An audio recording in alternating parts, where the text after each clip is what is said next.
tidak ada vital sign yang ditunjukkan di osiloskopnya gitu. Nol gitu. Nol ya. Saya tidak merasakan saya punya tangan, saya punya kaki, saya punya tubuh, tidak merasakan ketakutan. Pokoknya damai sejahtera yang luar biasa, damai yang luar biasa.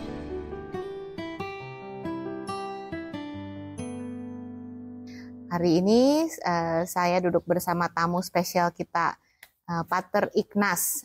Pater Ignaz ini dari kongregasi CICM, dan mereka ini setiap hari dengan setianya merayakan misa di kapel kami di Jakarta. Kita akan mendengarkan secara spesial cerita dari Pater Ignaz, pengalamannya beliau menerima mukjizat dari Tuhan kita Yesus Kristus. Sebelumnya saya minta Pater Ignaz memperkenalkan diri sedikit. Silakan Pater. Terima kasih Suster. Nama saya Ignatius Suterianto. Untuk kaum muda biasanya panggil saya Pak Ding. Ya, saya masuk tarekat CICM, bahasa Indonesianya Tarekat Hati Tak Bernoda Maria. Itu tarekat internasional yang bekerja di beberapa negara di dunia ini. Dulu saya pernah berkarya sebagai misionaris di pedalaman Filipina. Dan di Filipina saya banyak mengalami penyertaan Tuhan, perlindungan Tuhan. Dan ada satu pengalaman yang menurut saya ini suatu mukjizat, yaitu saya mengatakan pada diri sendiri, ini saya mengalami ada dalam satu pelataran surga, yaitu di Taman Firdaus, di Taman Surgawi. Belum masuk di tempat di mana Allah bertahta, tetapi sesuatu yang sangat luar biasa. Saya ingin cerita tentang pengalaman ini, pengalaman di Filipina. Itu terjadi pada tahun 1988. Waktu itu saya masih tingkat 2 teologi. Ada teman frater orang Filipina yang sakit gigi dan minta saya untuk temani dia ke dokter gigi. Dan saya temani dia ke dokter gigi. Namanya ya saya masih ingat tapi tidak perlu disebut. Dan frater ini sampai di tempat praktik dokter dilakukan tindakan medis, yaitu pencabutan gigi. Dan waktu itu gigi saya juga di bagian terakhir, gigi geraham itu tumbuhnya tidur. Jadi ada lubang di gusi saya. Kalau ada makanan masuk, biasanya tidak segera keluar. Jadi artinya kadang-kadang sampai membusuk di situ. Pada waktu saya berangkat bersama frater itu, saya tidak ada rencana untuk mencabutkan gigi itu. Tapi setelah sampai di situ, saya berpikir, lebih baik gigi saya juga dicabut. Untuk itu menghindari makanan yang membusuk terus di gusi. Sekalian gitu. Sekalian. Nah, saya minta dokter itu mencabut gigi saya, dan itu terlaksana. Dan saya diberikan obat. Tetapi saya tidak tahu apa yang terjadi. Kemungkinan obat yang diberikan saya itu, saya minumnya terlambat atau bagaimana. Karena sampai di rumah saya mengalami semacam demam dan panas dingin. Dan saya ke dokter lagi beberapa hari setelahnya, dokter mengatakan ini infeksi. Infeksi. Jadi terjadi infeksi. Saya tidak tahu infeksi itu karena obat yang terlambat atau alat yang dipakai dokter itu kurang steril. Tapi dari hari ke hari bukan saya menjadi nyaman dengan hidup saya, semakin hari semakin parah. Dan kembali saya ke dokter, dokter berikan kepada saya setiap hari suntikan satu antibiotik, satu vial gitu, satu ampul. Jadi setiap hari saya disuntik satu ampul antibiotik. Tetapi itu juga tidak meredakan demam dan panas saya. Bahkan kepala saya itu semakin hari semakin menjadi besar. Sampai seperti kalau dalam dalam masyarakat Jawa ada wayang namanya raksasa, buto. Itu yang wajahnya besar, itu wajah saya juga seperti itu. Oh, bengkak besar dan miring begitu, jadi miring. Iya. Dan di seminari waktu itu musim panas, jadi tidak ada orang di seminari. Dan saya di seminari sendirian karena teman-teman semua ke apostolat. Dan kalau siang itu saya merasakan panas yang luar, selimut yang saya pakai 10 selimut. Itu tidak tetap menggigil, tetap menggigil, kedinginan begitu. Ya, seperti itu yang terjadi beberapa hari. Dan tidak ada orang yang bisa dimintai tolong karena memang tidak ada orang di seminari. Terus satu hari ada frater dari Indonesia, orang Manado, yang pulang dari tempat kerasulan dia. Dia ketemu saya, dia kaget kenapa keadaan saya seperti itu. Lalu dia langsung bawa saya ke rumah sakit di Los Santos, itu di Manila. Sampai di rumah sakit, saya langsung masuk ke ruang operasi. Ya, saya masih ingat itu 4 jam saya di ruangan operasi. Yang dioperasi ini dibikin lubang di sini untuk mengeluarkan nanah. Ini besar sekali itu karena nanah.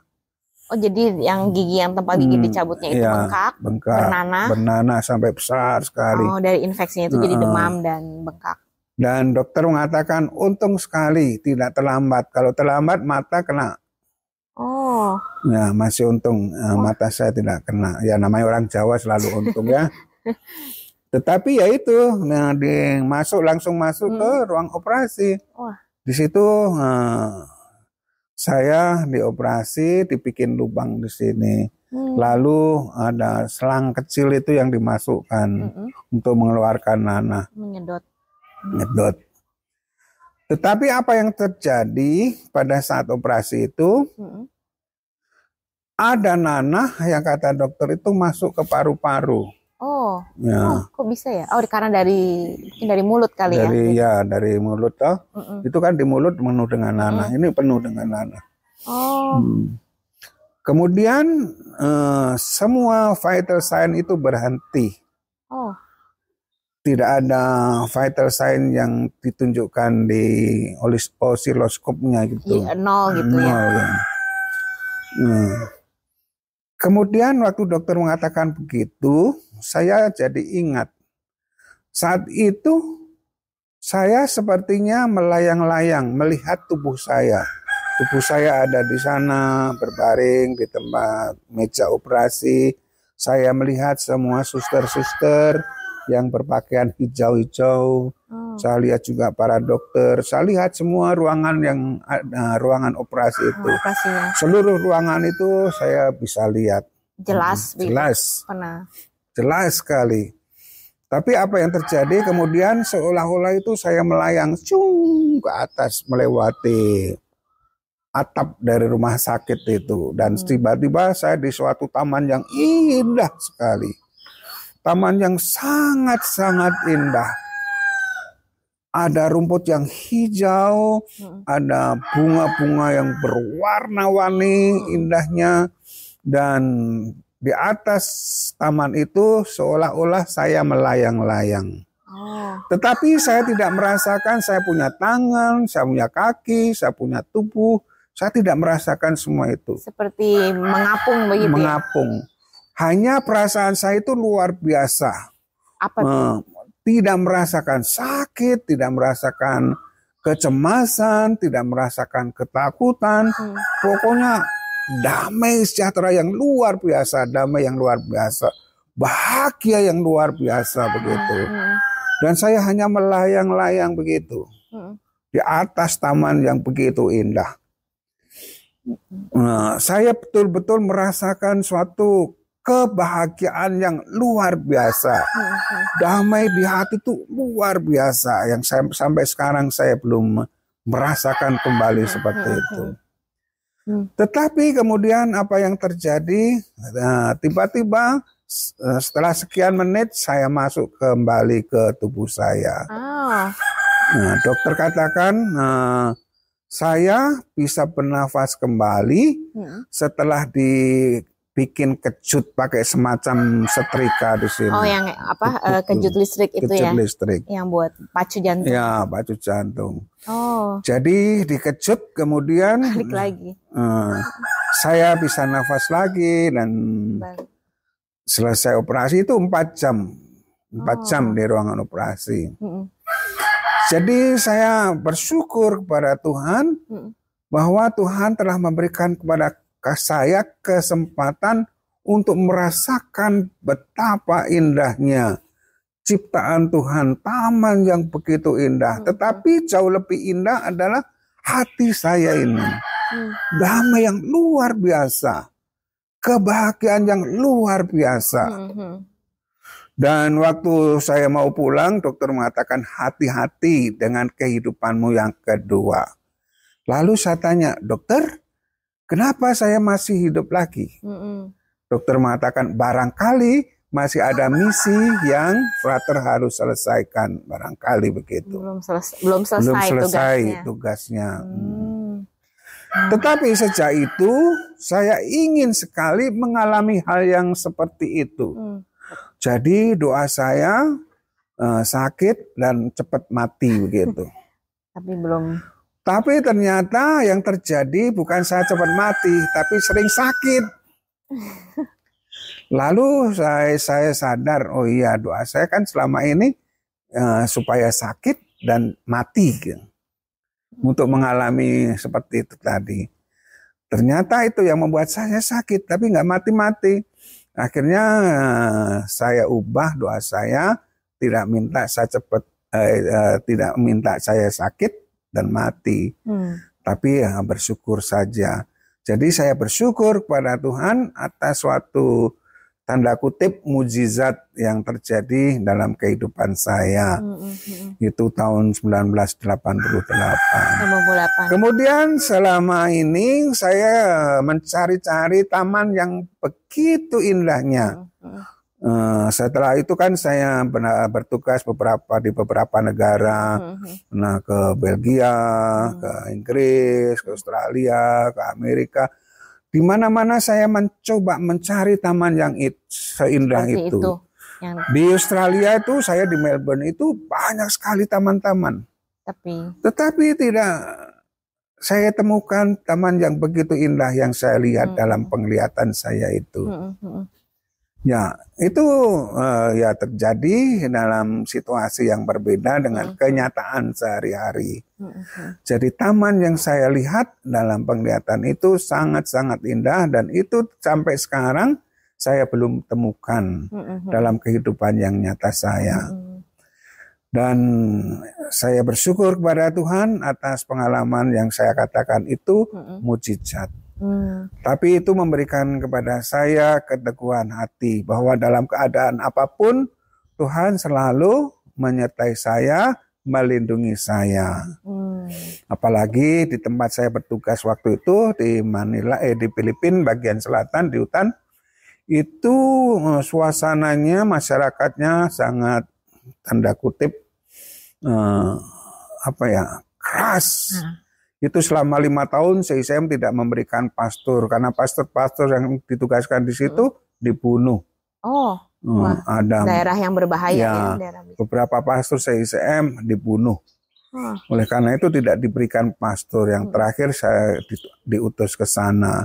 Saya sudah tahu situasinya dan saya tetap percaya akan penyertaan Tuhan, akan perlindungan Tuhan. Makanya sampai di situ saya bertahan di situ sampai 6 tahun 2 kali periode baru dipanggil pulang. Jadi ini satu mujizat yang pertama yang saya alami waktu itu masih frater dan sesuatu yang luar biasa yang meneguhkan iman saya, yang memberikan kekuatan, keberanian untuk terus mewartakan kabar sukacita. Oh, begitu. Terima kasih. Kalau ada pertanyaan, ya boleh. Mungkin yang muncul di pikiran saya, pertanyaan saya. Jadi Pater suka kembali nggak ke pengalaman ini? Kalau misalnya untuk kan tadi Pater bilang menguatkan ya. Jadi apakah Pater suka kembali ke pengalaman ini, merasakan lagi supaya dikuatkan atau bagaimana Pater? Kalau pengalaman yang seperti itu saya katakan berada di pelataran surgawi itu ya tidak pernah. Tapi kadang-kadang saya itu suka meditasi apalagi tengah malam begitu. Itu kadang-kadang saya mencoba kembali gitu ya. Seperti hilang begitu. Pas ketika meditasinya. Saya tidak merasa ada tangan dan kaki itu saya alami juga begitu. Kalau orang Jawa mengatakan merogoh sukmo begitu ya. Seperti masuk ke dalam jiwa ya. Masuk ke bagian terdalamnya dari jiwa kita gitu. Itu kalau seperti yang saya alami waktu di kamar operasi itu tidak. Tidak ya. Tapi kalau mirip-mirip ya. Tapi luar biasa ya kalau menurut renungan Pater, memang tadi kan Pater bilang kisahnya menguatkan Pater ya. Cuman kalau menurut renungan Pater selama ini, kalau Pater kembali lagi ke cerita ini terus dipikirkan, menurut Pater apa ya pesan Tuhan? Maksudnya mengapa kan ada orang yang mengalami, ada yang enggak nih. Tuhan Pater boleh diberkati karena memiliki pengalaman ini. Tentunya kan Tuhan ada tujuannya kenapa Pater diberi pengalaman ini gitu, untuk yang menurut Pater apa ya? Kalau menurut saya itu Tuhan memberikan kekuatan kepada kita, peneguhan bahwa Ia akan selalu menyertai saya, melindungi saya. Makanya saya berani menjawab untuk ditugaskan di tempat yang red list dalam tarekat CICM. Karena pastor-pastor sebelum saya itu semua dibunuh mati. Pastor Van de Winkel orang Belanda, Pastor Aquino orang Filipina, Pastor Larangan orang Filipina. Pastor Larangan itu dicacah-cacah tubuhnya, kemaluannya dipotong. Dan Pastor Van de Winkel sampai sekarang belum pernah ditemukan jasadnya. Jadi berarti saya coba melihat waktunya. Jadi waktu Pater dikirim ke misi ini, itu berapa lama sesudah Pater mengalami pengalaman ini? Waktu saya masuk di misi itu, ada seorang projo yang mencoba untuk hidup di situ, tapi nggak bertahan. Nggak berhasil kan? Karena diusir sama orang situ. Jadi tengah malam dia mengendap-endap keluar dari misi. Tapi pengalaman saya, apalagi waktu saya di Lubukan itu, saya sering meditasi tengah malam. Saya membayangkan ada cahaya kasih Tuhan membungkus saya, membungkus gereja, membungkus sekolahan, membungkus komplek misi. Kan di misi ada sekolahan, ada segala macam institusi di situ. Dan itu menjadikan aman. Pernah satu kali saya bawa mobil sendiri mau beli beras. Ternyata di depan saya ada 3 jeepney. Jeepney itu seperti angkot di sini tapi panjang. Mereka semua berhenti. Angkotnya Filipina ya? Angkotnya Filipina. Karena dirampok. Begitu mereka melihat mobil saya, rampoknya itu tunggang langgang. Ada yang lewat sebelah saya dan turun ke jurang. Jadi mereka ini perampok-perampok ganas itu kalau melihat mobil misi yang saya tumpangi, mereka tunggang langgang. Menurut mereka itu hanya melihat cahaya. Melihat cahaya. Mereka menurut penglihatan mereka yang mereka lihat itu cahaya. Tapi Pater yang di dalam mobil ya biasa, mobil biasa. Ya, mobil biasa. Nah, pernah juga ada sekitar jam-jam 6 sore, ada nenek-nenek datang ke pastoran. Saya kan di lantai 3. Nenek ini sampai lantai 3. Naik ke atas cari Pater. Terus nenek itu bilang ke saya, Pater, saya heran sekali, di sini terang sekali. seperti hanya ada lampu listrik yang besar. Saya bilang, Nek, kita kan di tempat ini tidak ada listrik, Nek. Oh.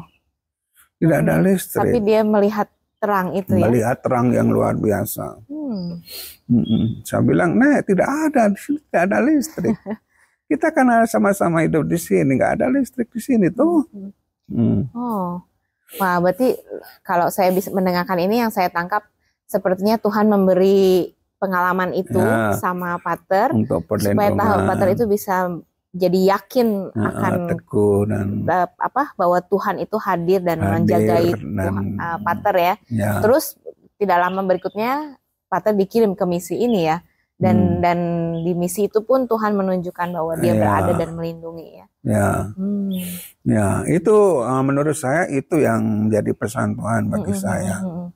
Jadi kalau orang lain itu kalau nggak dibunuh, ya diganggu, di segala macam ya. Tapi di sana saya aman-aman. Malah mereka panggil saya Godfather.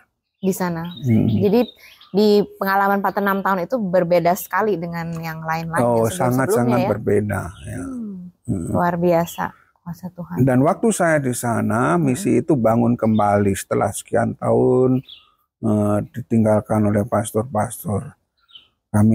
Saya menghidupkan kembali budaya-budaya yang ada di situ. Sempat saya membuat satu dance troupe itu terdiri dari 40 personil. Itu yang menggambarkan dari kelahiran sampai kematian. Dan itu semua diungkapkan dalam lagu dan gerak. Jadi indah sekali. Dan itu sempat kemana-mana di Filipina. Sempat 2 kali dipanggil oleh presiden untuk tampil di depan presiden. Wah, luar biasa. Dan pernah juga di tempat itu menjadi tempat untuk pertemuan budaya-budaya seluruh Filipina. Karena apa yang telah kami buat itu. Jadi itu yang terjadi. Menurut saya apa yang Tuhan perlihatkan kepada saya pada saat saya mengalami keindahan taman surgawi itu. Jadi di situ saya tidak perlu takut-takut untuk mati, untuk apa. Tadi saya bilang saya pernah diancam juga. Bukan diancam sih sebenarnya, karena mereka paksa saya untuk membuka sekolah yang saya tutup karena pencurian. Dan saya tidak mau buka dan mereka jatuhkan peluru, tapi ya saya pura-pura nggak lihat gitu.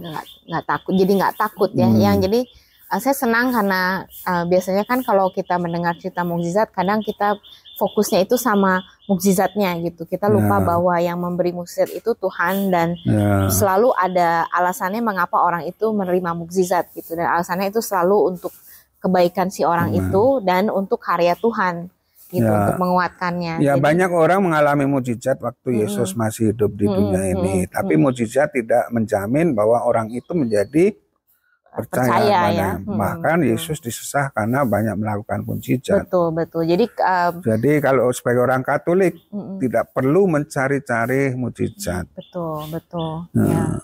Jadi mukjizatnya itu hanya alat untuk Tuhan bekerja. Tuhan ingin memperlihatkan sesuatu kepada orang itu. Betul. Terutama untuk meneguhkan iman. Supaya tetap percaya dan tetap setia kepada Dia. Gitu.